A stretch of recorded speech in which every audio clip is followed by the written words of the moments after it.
lift up a box of 50 caliber ammunition and put it on the top shelf, you know. And it must have looked good, you know. But they did reclaim me that. And then I did that into 1942. In the fall of 42, they sent me back to the United States.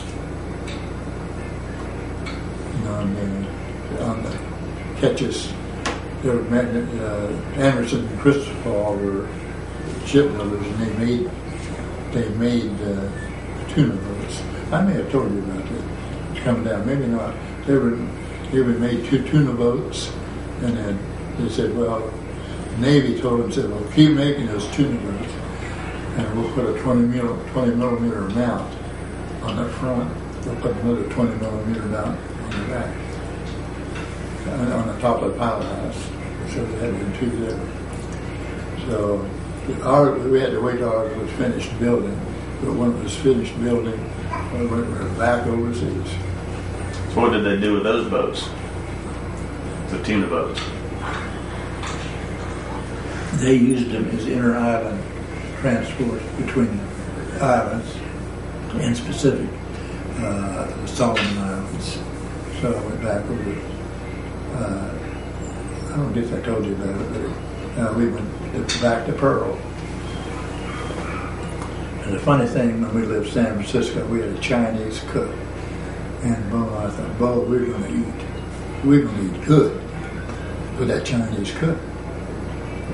But outside of the Golden Gate, there was a series of, it's like a potato field. It's a series of ridges formed by the waves of the Pacific Ocean. And it covers quite a distance. But this Chinese cook started to get sick.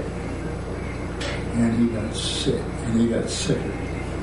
And there's a hatch on top of these tuna boats where they normally dump the nets down the tuna, pile up the tuna down in it. So we had it covered with canvas, and we put him on that canvas, and he stayed there 5 or 6 days. It took us to get to Pearl Harbor. They could put him off.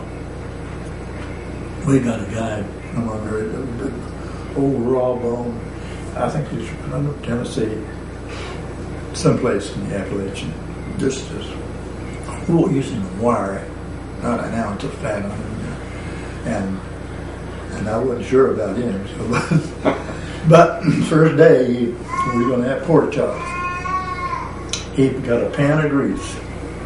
These are diesel fuel ovens. Pan about that long, about that wide, about that deep with oil. And then, you know how he told when the oil was hot enough? He spit it. Spit in that grease. And that old grease, you know how it does. You put water in that grease so it's hot. It just pops, you know. And that's what he did. And he started throwing that thing in there. And he stayed with us until we hit a reef in the Solomon Islands and sunk, you know. But I don't know if I told you not, but in the Fijis, we picked up 40 Fiji Islanders.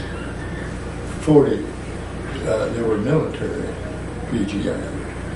And they were all like you, over 6 foot, or 6 foot 4 or 5, way up there, big, broad shoulders like that, machetes hanging down about that. You had rifles too, but that machete, but it'd be razor sharp. You could see it just glisten in the sun, you know. And we went down to the New Hebrides, and we had a candy bar. Somebody had a candy bar.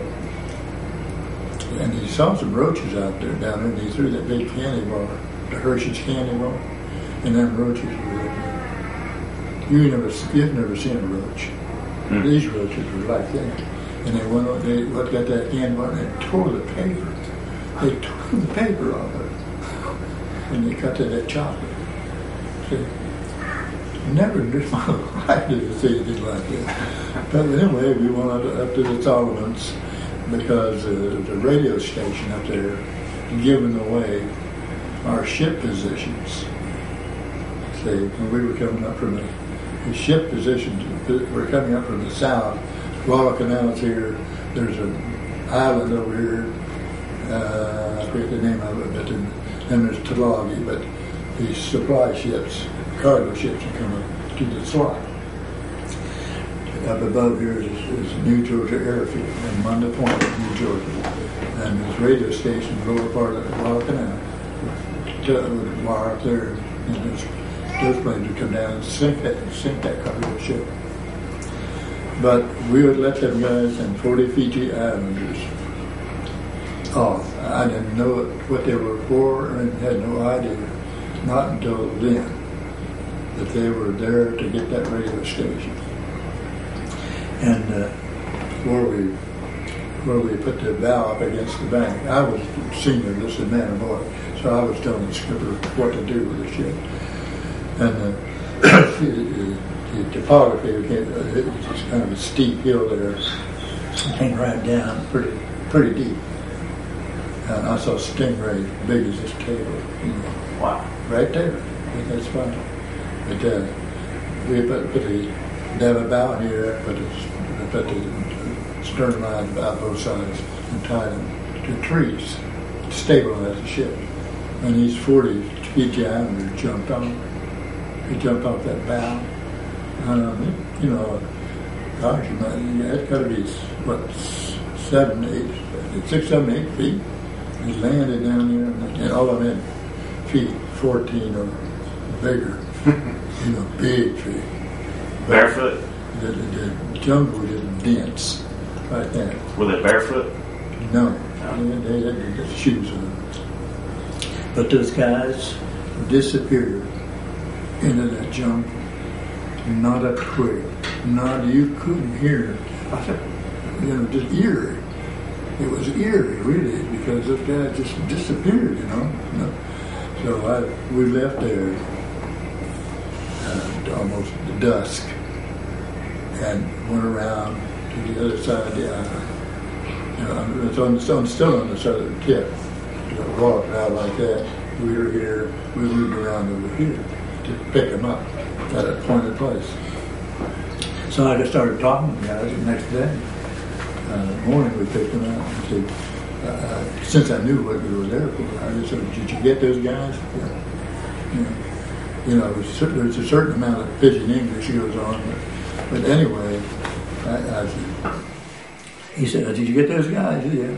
Get the radio station? Yeah. I said, what'd you do? And I got shoot them? What'd you do? I said, how did you get them? He said, so they snuck up on them and cut their heads off. See, that's just kind of warriors they were. Mm. When they disappeared in that jungle, I had no problem believing that they would sneak up on these Japanese and cut their heads off. Probably 3 of them did, simultaneously. But that stopped. Them coming down section of plains. This is the lower part of Guadalcanal. We're still invading Guadalcanal. We're still in that process. So then we got in on invasion. After that, you got the factory invaded Treasure Island. It was, and unbeknown to me at the time, but there was over at Tulagi, I told you, across from Guadalcanal. There was a PT boat squadrons were there. And John Kennedy was on one of those. And we were leading the PT boats. We had our hold. We're on a 125 feet long ship. Our hold full of 100-octane gasoline drums for these PT boats. And our top speed is 12 knots. 12 knots, and the guys are following us, And then look at the trailer behind there, we're 45 knots, there you go. But I didn't learn until later that it was the PT 109 was in that group. And